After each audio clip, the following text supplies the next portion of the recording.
वज़ीर आज़म ने फैसलाबाद में निजी शोबे में कोयले से चलने वाले 40 मेगावाट बिजली घर का इफ्तिताह कर दिया। इस मौके पर नवाज शरीफ ने अपनी हुकूमत के कारनामे भी गिनवाए और साबका हुकूमतों पर सवालात की बौछार कर दी। कहने लगे तमाम हुकूमतों को अपने दौर का जवाब देना होगा। उन्होंने मर्दान धमाके की मजम्मत की और कहा कि दहशतगर्द आसान टारगेट को निशाना बना रहे हैं, लेकिन जल्द इनका खात्मा हो जाएगा। उन्होंने शहर कायद की रौनक वापस लाने का आज़म भी किया। कराची के हालात कितने खराब थे कुछ साल पहले, यानी क्या कैफियत थी कराची की, लेकिन आज अल्लाह के फजलो करम से कराची दिन ब दिन बेहतर होता चला जा रहा है। इंशाअल्लाह अल्लाह ताला उसको भी नज़र बद से बचाए और अब वक्त आने वाला है कि इंशाअल्लाह कराची अपनी खोई हुई रोशनियों को दोबारा हासिल करेगा।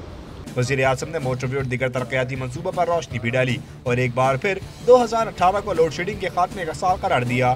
तो ये अल्लाह ताला का बड़ा करम है कि मुख्तसर अरसे के अंदर माशाअल्लाह इस बहरान पे जो है वो काबू पाया जा रहा है और इंशाअल्लाह अगले साल सिचुएशन जो है वो बिजली की और भी बेहतर हो जाएगी 2017 में।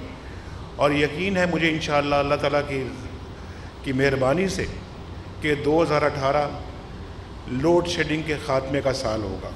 वज़ीर आज़म का कहना था कि पाकिस्तान में सरमायाकारी देखकर दिल खुश हो रहा है। हुकूमत आम आदमी का मयार ज़िंदगी बेहतर बनाने के लिए काम कर रही है।